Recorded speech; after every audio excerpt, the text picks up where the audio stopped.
Hey everyone, Tommy here. Welcome to this presentation. This is the state of play. This was actually the talk I gave at the London Developers Conference just last week. So I'm going to spend about 15 minutes digging into the realities of AI for video games. And then, of course, if you find this interesting, I'm sure you can go and check out all the other videos and stuff that I've done. So just as a quick reminder for anyone who doesn't know who I am, I'm Dr. Tommy Thompson. I run AI in games.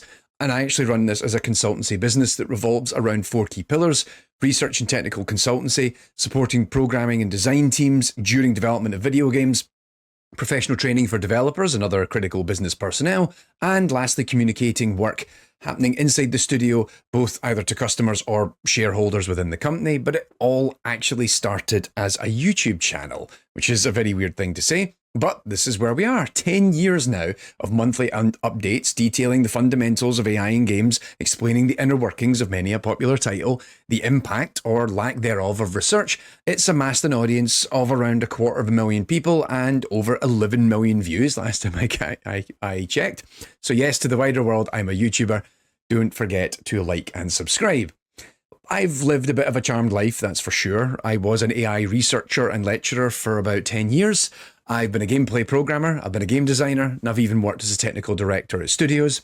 I'm on the advisory board for the AI Summit at GDC. You don't need to have read all this that we've got here. The key thing to take away, really, is I have around 20 years experience in AI for video games, and I didn't rapidly change my LinkedIn bio in the last year or so to keep up with the new tech hype. Anyway, let's move on to the point. Artificial intelligence for video games. When we say AI for video games, this term is incredibly broad, and frankly, it can be quite confusing if you're not familiar with the field. But in truth, the two have a very long and storied relationship. AI for games has existed since the very beginning of the field. The very first ever computer game, Nim, had a computer opponent in it in 1951, which is actually, prior to the invention of the term artificial intelligence at Dartmouth College, but a couple of years later.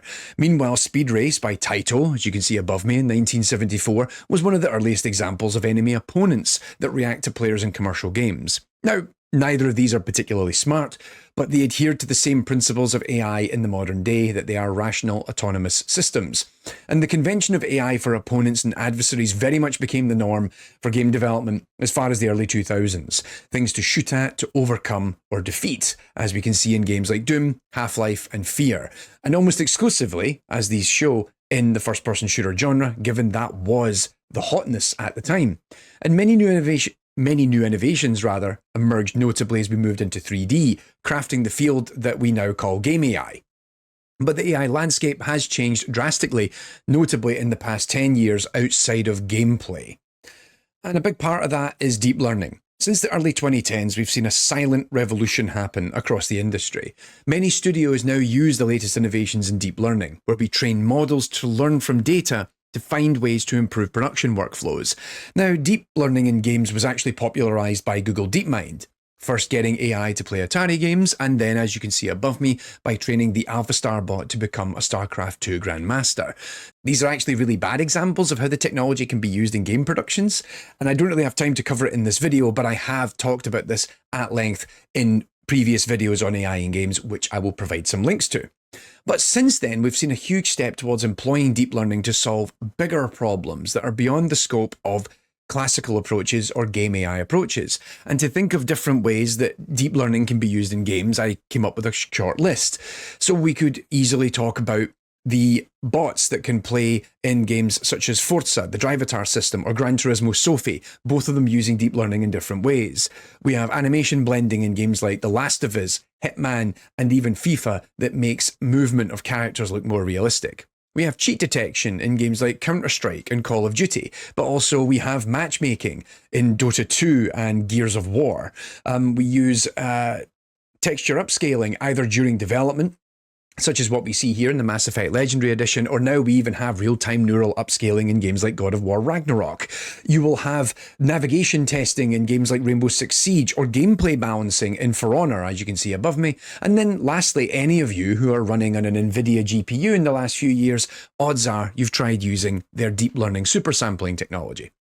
So the reality in 2024 is that AI for video games is far more nuanced. And this here is a diagram that I've already produced, and you can check this out. I made an entire YouTube episode all about it, and there's a full written breakdown about it as well over on the AI in Games website. The link will be provided in this talk.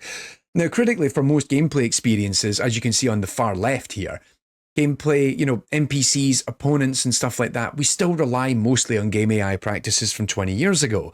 Most of the new tech that's coming in hasn't served game design needs sufficiently. And in fact, as an advisor to the AI Summit, the two main themes that I observed in all the talks that we had, that we accepted and put on the program this year, was large language models for games like GPT would be kind of neat, but also navigation for non-player characters is a pain in the ass, and we still have trouble walking through doors. It's a crazy whiplash, I have to say. But the rise of deep learning has led to a drastic change in how AI is adopted for games, as we can see in the bottom, AI for game production.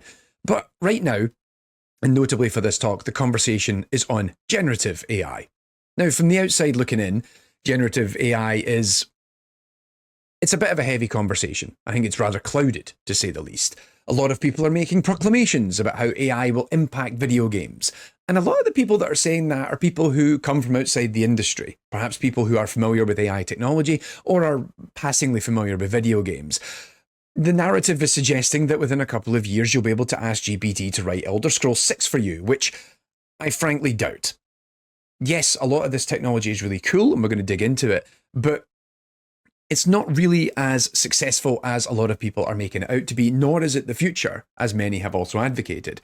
And so from my perspective, as someone who engages with a lot of different stakeholders in the sector, I work a lot with studio heads, I work with day-to-day game developers, I work with the press as well. The conversation right now is really about three key things. First, what is generative AI? Could you actually explain it to us? Two, how are people utilizing it in game development? And then lastly, what are the risks in attempting to use this as part of a broader production? So let's get into it. So it's worth taking a moment just to clear it up. When I talk about generative AI, what do I mean? Because AI itself is a very big space. Hundreds, if not thousands of different philosophies, algorithms, and tech stacks to solve a whole bunch of different problems.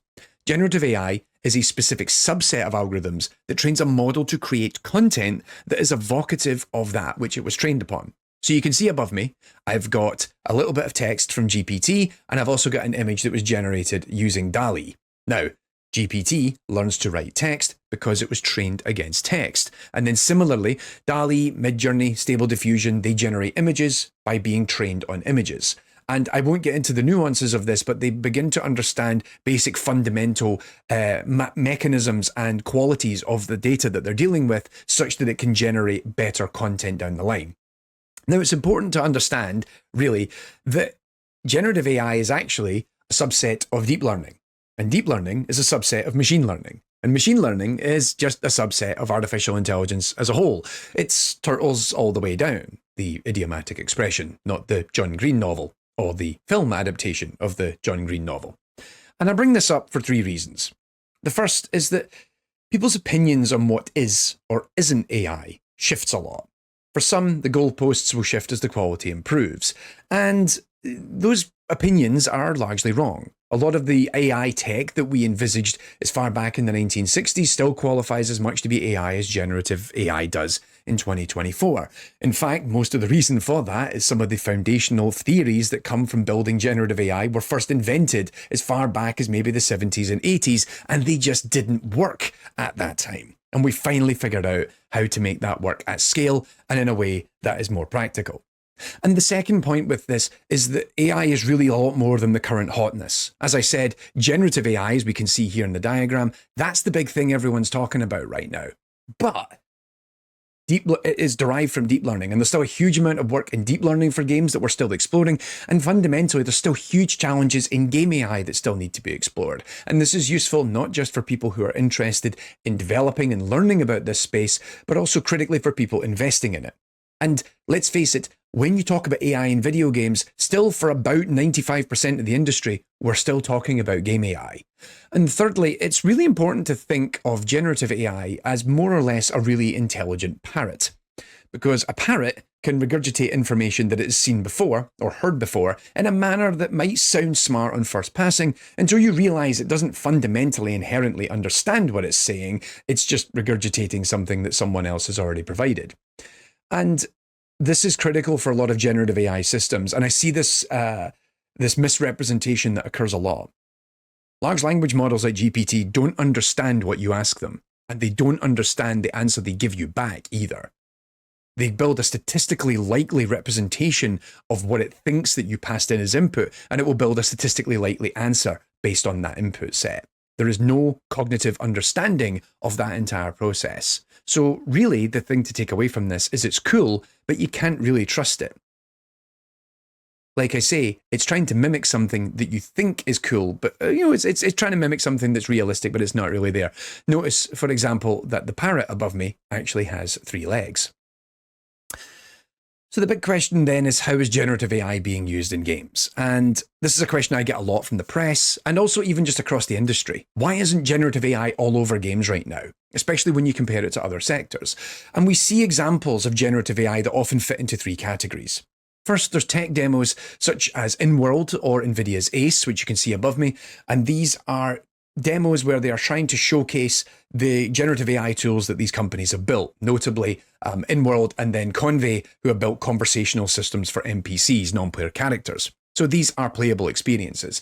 The second is kind of the more spurious or half-hearted implementations, like the commentator dialogue up there on the left-hand side, and then also you have the album art in Foam Stars. Now, in each of these cases, these are quite spurious, and in the event the seas were to change, you'd be able to get rid of these and remove them without too much hassle. And then lastly, there's also indies playing around with tools in more adventurous ways, in which case I do want to give a shout out to Yuqian Sun, who was my one of my panelists when I was at London Developer Conference last week, who has their game 1001 Nights available to wishlist on Steam, where they're trying to use generative AI in an interesting way. Go check it out.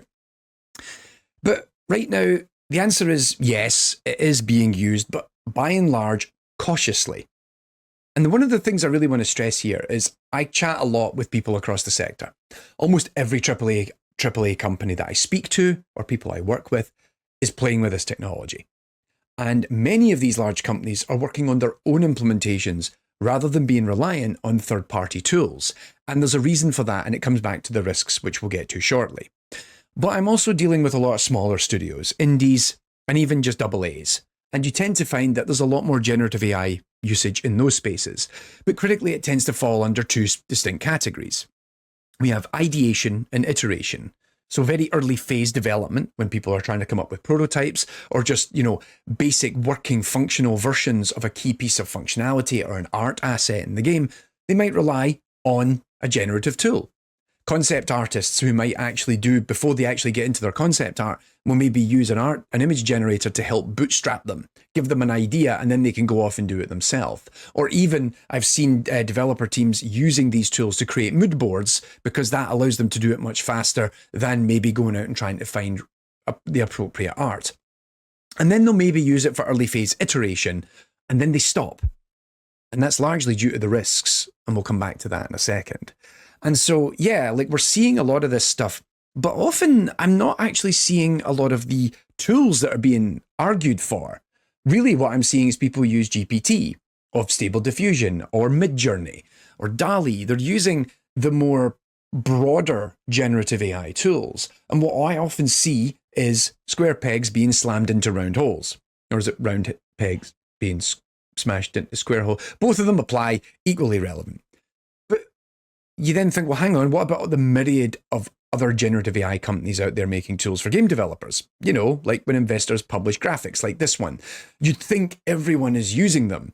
And then, of course, there's also this graphic, which I have a bone to pick with because a lot of these companies aren't actually developing generative AI. But, it's a good way to market it. Right. For every one of the tools in this graphic that's actually really good, and some of them I have played with, some of them I have worked with on this graphic, there are also many that are simply not fit for purpose in the current form, in the current state of the market. And this is where the risk is actually coming in. So I keep talking about risks. Let's quickly summarize them. And it really falls under 4 categories. And what I say now, if you take anything away from this talk, please let it be what I'm about to show you. 4 key things. First of all, the quality of the tools. Secondly, the trust in the service. Can we trust these companies to stay in business? Then there's the ethical blowback. We're now already in the post-AI age. And then lastly, of course, the legal situation, which is a very big problem.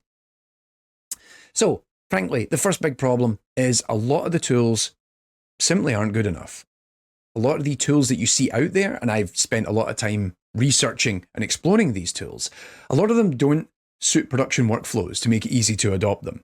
They may export in formats that are simply impractical. Like, wouldn't it be amazing if you had an image generator that could actually export in something like a Photoshop file, a PSD, that would allow you to go in and manipulate the layers? Instead, they all just export into PNGs, which is generally kind of useless in a game development situation. A lot of the tools don't solve the things that game developers need or want. Almost as if a lot of these tools were built without speaking to a game developer before they started to build them. Funnily enough, almost every art team that I've spoken to who have been interested in generative AI have asked quite excitedly, for example, if there's a generative AI tool that will create optimal UVs for their meshes, right? I have to keep disappointing people because they don't exist. But if you're out there and you got a bit of money, go and build a tool that can automatically UV a mesh. You will make a lot of money in that. And you'll make a lot of money very quickly, actually, I think. Another big thing, though, is that the tools are changing very quickly, and often with little consideration for the end user. So if you've built a bunch of prompt engineering to allow you to generate images, and if you don't know what prompt engineering is, that's the process of writing out specific instructions to a text-based interface to get the best output. Sometimes when they update the models, those prompts are no longer as applicable or as relevant. And so you have to change your philosophy as they're changing their technology. And they're doing it without your input, and you don't have control over it.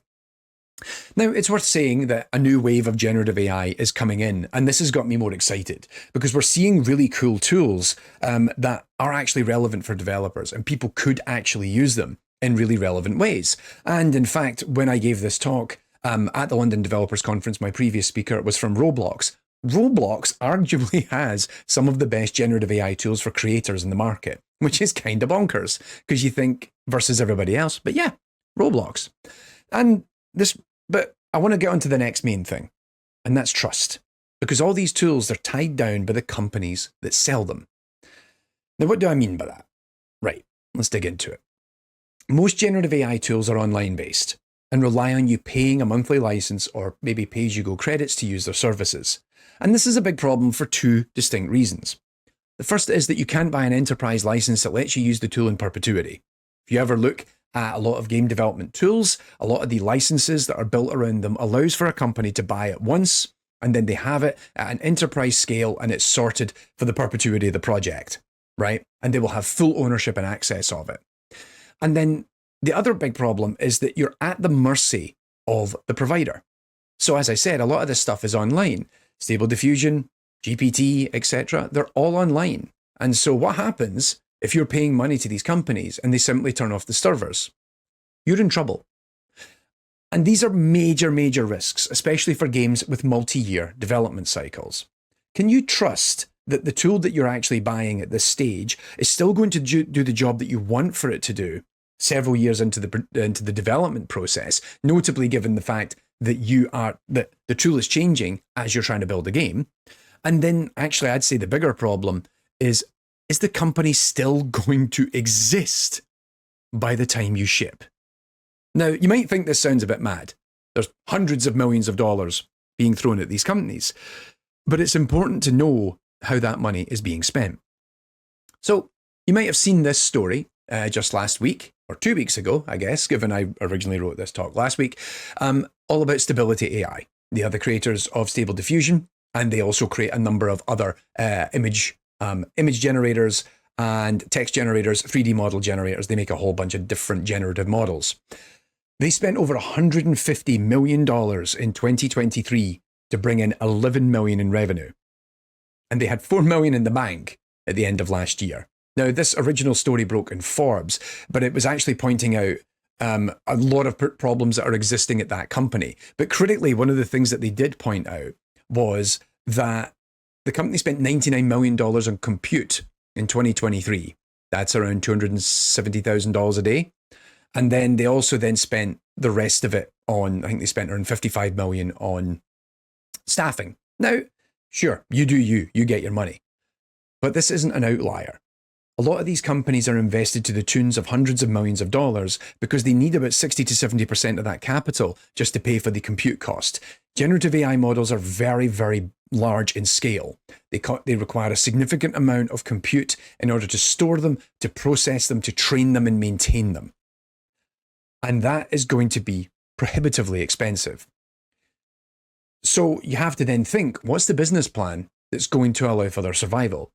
Stable Diffusion is, Stability AI is arguably one of the more successful companies out there, but it only pulled in 11 million in revenue. That's insane. By this same token, OpenAI, for example, the estimate is that GPT costs about $700,000 a day to maintain. What kind of revenue do they need in order to maintain those kind of costs? They'd have to be pulling in over $1 million a day. That's simply not plausible. And so a lot of these companies are going to start running out of money. They're going to start disappearing, either quietly or not so quietly, in the next 12 to 18 months as the money dries up, because the business interest isn't there at the level they need it in order to maintain them. There's also another critical aspect to all this, and that's your public image.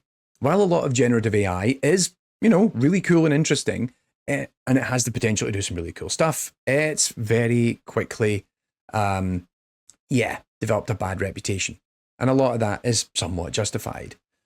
In fact, recent research by the UK government in February of 2024 shows an increasing pessimism and a lack of confidence in AI, especially when it is used for purposes of commercial services. And then even showcasing the use of AI when it wasn't generative AI, that can be risky if it clashes with your audience. And that is something to be mindful of. And we're actually now in the post-AI backlash. I've now seen products being advertised across social media that advertise themselves without AI in them. We've reached a point where people are so skeptical about AI that now you can actually maybe score brownie points in a marketing exercise by saying you're not using generative AI in your product, which that's a pretty fast turnaround, I have to say. And then lastly, there is, of course, the legal situation. Generative AI is very data hungry, as I just said. It needs a lot of data to learn, and it costs a lot to host it. Now, critically with that data, was all of it procured legally? Where did it come from? Can you prove that, and this is on you as the developer, can you prove that the tool you're using has been trained legally and ethically? If you have a system that generates assets during gameplay, like even dialogue or text, can you trust it to perform responsibly without doing anything that will upset the user? In January of 2024, Valve created a new approvals process for AI on Steam that will now block many a third-party tool from being used on the platform, because you have to show proof of ownership or proof of accessible data, that the data was actually procured safely, legally, ethically. And that's a big problem for a lot of these tools. As we'll come back to, a lot of them are being sued into oblivion because of where their data comes from. And if you can't ship a game on Steam, you're going to have very little luck surviving lot check on the likes of Nintendo, PlayStation, and Xbox. Steam has always been the easy platform to get your game on. Compared to consoles, this is really the easiest of the four to try and tackle. And so this is a really big problem if you're interested in generative AI. And then lastly, there is the EU AI Act, which was ratified in March of this year. It's the world's first comprehensive legal framework on AI. And this is going to be rolled out over the next 12 months. It's going to have a huge impact on the market. Notably that certain machine learning models require licensing for deployment in EU markets, and transparency for both training data and processes is required. And critically for generative AI, it must ensure compliance with EU copyright laws. And as I said, companies have got 1 year to get on board with this, or they incur significant financial penalties, or there's a chance they won't be able to operate in the European Union. And this means that a lot of the tools that you're looking at right now, they might change in quality or even might not exist 12 months from now if they still want to exist in the European Union. They might have to change very drastically to fit these new rules. And so this is really important to be mindful of. This is going to have a huge impact on the rollout of this technology, and critically in certain markets where the games industry is still highly prevalent. So to wrap all this up, despite my sounding like a cynic, I want to just point out I'm a cautious optimist. I'm just frustrated because, frankly, a lot of people who talk about AI for games are in it to sell you something. I mean, technically, I am too. I'm selling my expertise and insight, but most of them are selling tools. And I have to approach this with a lot of caution. There's still a lot of excitement and opportunity in this space, but please take what I'm saying seriously. This is actually something that you really need to factor. The big takeaways from this talk, which are over there, not over there. First of all, AI for games is far more than bad guys and generative AI. There's still huge scope for investment and deployment across the sector. And like I say, please approach generative AI with caution. Get your legal team to have a look at it. Get someone internal. Get me. I'll come and work with you to walk you through this and give you guidance. This landscape is going to evolve very drastically in the next 12 to 24 months off the back of changes in legislation. And critically, I think we need better understanding down here to support, down there. There we go.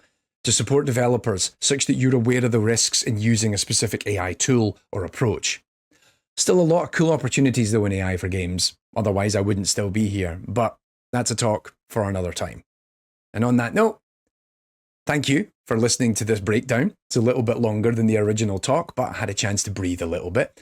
Thank you for listening. And if you want to find out more about the big diagram I had of AI in games, well, I'm going to link to it where I post this over on the AI in Games website, but you can also just scan the QR code.